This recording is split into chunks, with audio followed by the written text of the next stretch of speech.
What's up, everybody? Dave here, coming back to you with step 5 of how to protect yourself from the coronavirus.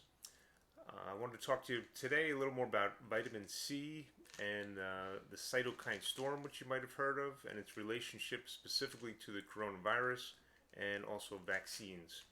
Okay, so first, if you remember, we talked about your three biggest vitamins to protect yourself are vitamin A, D, and C. Now, what makes vitamin C different is that it's water soluble. It dissolves in water. You can't store it in your body. Vitamin A and D are fat soluble and you can store it in your body. So vitamin A, if you were to eat liver once a week, for example, that would give you plenty of vitamin A to get through the week. Vitamin D, if you got a lot of sun in the summer, the sun helps you produce vitamin D. You can store a lot of it to help you get through the winter. However, vitamin C you need to take every day and more preferably every few hours. Alright, so here are a few good food sources to help you with your vitamin C. So foods that are high in vitamin C. Everybody thinks first of citrus. So we all know about oranges, lemons, grapefruits, and so on. Just a couple tips. My oranges, I like to eat clementines or smaller oranges. This way I can eat them more often throughout the day and still have the same volume, but spread it out so I have a constant flow of vitamin C. Lemons, I like to squeeze into my water bottle for the day and sip that throughout the day again, so I have this steady flow of vitamin C. The other fruits that are really high in vitamin C are kiwis and strawberries. Strawberries, a good way to get them are frozen and throw them into your shakes.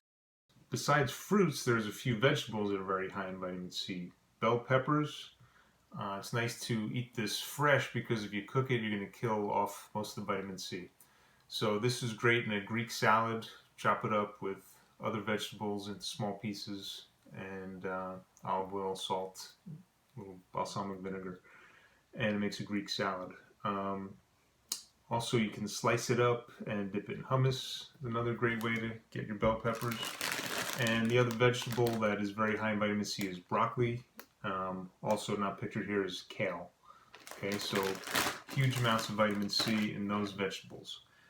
Another way I get vitamin C from food is with fruit powders. So here you have acerola cherry. I have wild maquai. I'm not even sure how to say that one. Camu camu powder and acai powder. And these I have on my counter, and I just throw them in with shakes, post-workout drinks, or other things like that. To be honest, the acerola cherry probably tastes the best. So you can order these from nuts.com, and there's a huge amount of vitamin C in them. In 1 teaspoon, you have about 1,000 grams of vitamin C in acerola cherry. Also, I want to remind you about vitamin C loading. If you are getting sick, or if you are sick, or if you're experiencing allergies or asthma or any type of inflammation, what you want to do is saturate your body with vitamin C and do what's called vitamin C loading. So again, I prefer Thorne's products, and I like their vitamin C 1,000 milligrams. And how you would load your body with vitamin C is take 1 gram per hour every hour until either your symptoms subside or you experience bowel intolerance where your stools get soft, and then you just back off a little bit, and then you can reload anytime your symptoms come back. So how does vitamin C actually help us against the virus? Well, to understand that, first we have to understand a little bit about how the virus works. So let's take a look at that. So here you have a picture of the coronavirus with its purple tentacles, and you have the cell wall, which is the black line on the bottom. The way the virus gets into your cells is that it attaches onto what's called an ACE2 receptor site, which here is shown as a blue mushroom-looking thing on the top layer of the cell wall. So the ACE2 receptor site allows the virus to get into the cell where it unravels, replicates itself into more viruses, which eventually kill the cell. They explode out of the cell and then go looking for new cells to repeat the process. So here you have the basic biochemistry of what's happening inside the cell. So it starts off with a protein called angiotensinogen, which is produced in the liver. And then with the help of an enzyme called renin, which is produced in the kidney, it converts into angiotensin 1. So you want the biochemical reaction to go to the right ultimately ending up in what's called MASR, which does three things that are beneficial. One is it's a vasodilator, which means it's going to open up the pulmonary artery, allowing more oxygen flow. Number two, it's antifibrotic, which means it's going to not allow your system to lay down proteins in the lungs, which will mechanically not allow it to function properly. And number three, it's an anti-inflammatory. Now, it's important to note here that you need the presence of the ACE2 enzyme in order for the reaction to go in this direction. So the problem starts here because the nucleus inside of the cell, which is shown here on the bottom as the purple circle, is going to recognize that the virus is inside the cell and that it is a foreign invader, that it shouldn't be there. So what it's going to do is it's going to downregulate the ACE2 receptor sites because it knows that that's how it's entering the cell.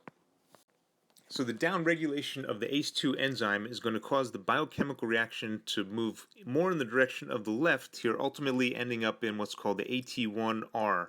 The AT1R is not as desirable because it's going to cause three things. One is vasoconstriction of the pulmonary artery, which is going to cause less oxygen to be delivered. Number two, it's pro-inflammatory, which means it's going to set off this cytokine storm that we're going to talk about in a second. And three, it's pro-fibrotic, which means it's going to lay down undesirable proteins in the lungs, which is going to inhibit the mechanical function of the lungs.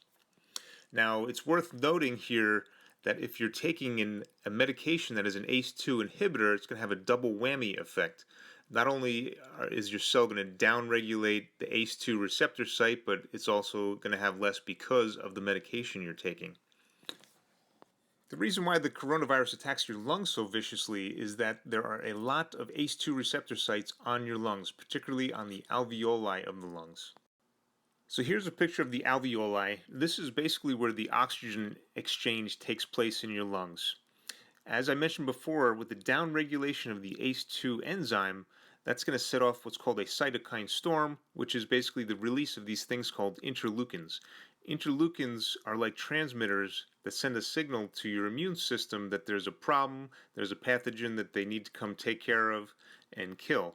So all of these phagocytes then enter the alveoli to try to take care of the problem. The only problem is that there is a storm of these interleukins. There's too many of them, so too many phagocytes come in, and you have too much inflammation. The alveoli starts to fill up with liquid, and it can no longer perform its function of exchanging oxygen. Now here's the important thing. That is, vitamin C prevents the cytokine storm. It prevents it, stops it, reverses it. And the cytokine storm is what causes the inflammation. That is the thing that can kill you because it swells up the alveoli, prevents the oxygen from being exchanged. So for your average person at home, vitamin C loading should do fine when you're sick. If you get to an acute state, then you want to go to the hospital, and they should be giving people intravenous vitamin C because your body can absorb a lot more intravenously than it can through your digestive system. So again, what can kill you is the inflammation in the alveoli, not the virus itself. If your body's functioning properly, if your nutrition status is up, the virus will go through you, you will process it correctly, it will detox you, and you'll come out stronger. It's only when your inflammation systems have gone crazy, that's when you run into problems. Holistic doctors in the United States have had excellent success with intravenous vitamin C. Also in China, they've had close to 100% success with intravenous vitamin C.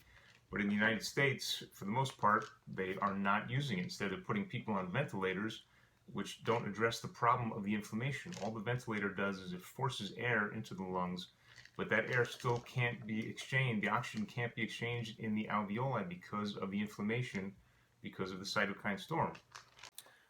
So how does this all tie together? The best analogy I can think of is a football defense. Okay, anyone who's played football knows that you need a strong defense to win a game.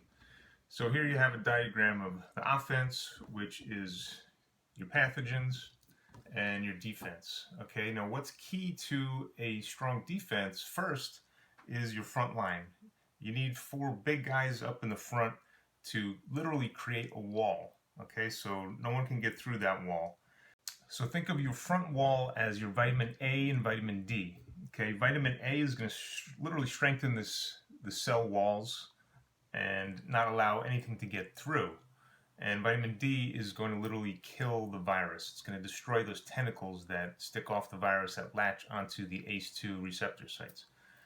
And then you have your linebackers, which are your next line of defense. Okay, everybody knows who plays football knows that linebackers have to be fast, faster than the line. They have to be crazy, and they have to cover a lot of territory. They have to fill the gaps that the front line leaves, and they are your second line of defense.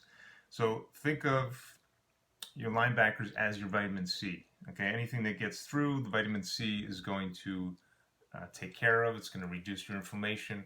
It's going to prevent that cytokine storm that we talked about.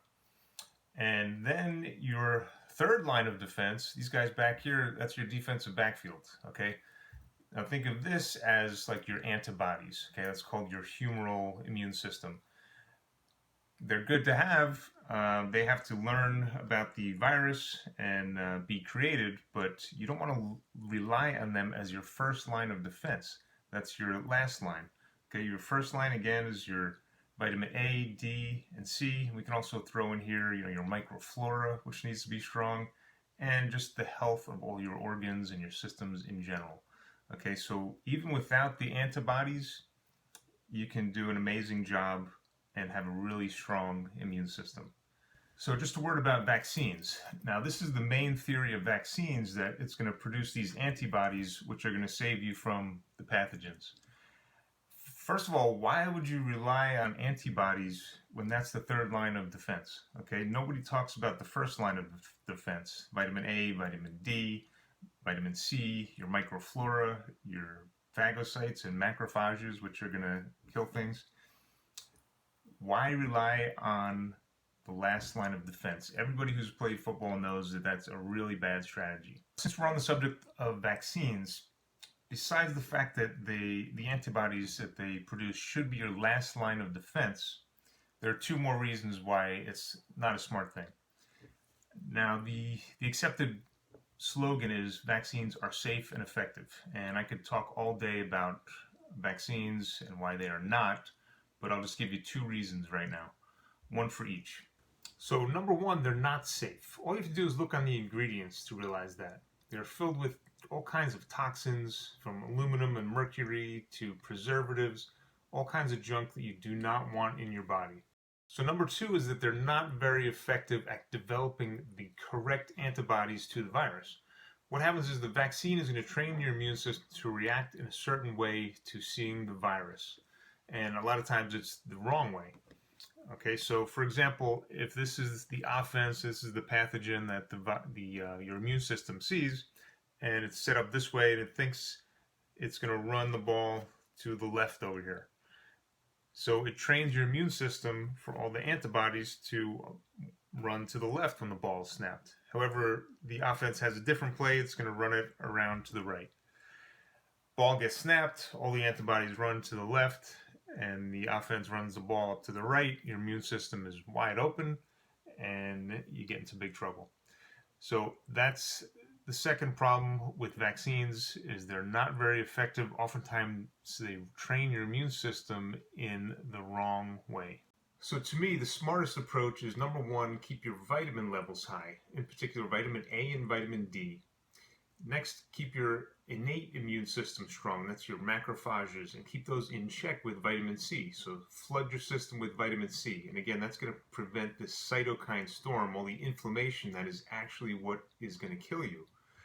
And number three, get out there in the world and get exposed to the virus and every other virus out there. You have 360 trillion viruses in you right now. It's not the virus that kills you, it's your body's response that kills you. So get exposed to the real virus, and then you'll produce your third line of defense, which is the antibodies. Now, the antibodies that you produce from exposure to the wild virus will actually be functional. They'll actually work. They will actually protect you. Whereas the antibodies that you produce from the vaccine, there's a good chance that they will not work, will not be functional, and will not protect you. So that's it for vitamin C, step 5 in your coronavirus protection. Everybody, please let me know if you have any questions. And again, stay strong and stay healthy.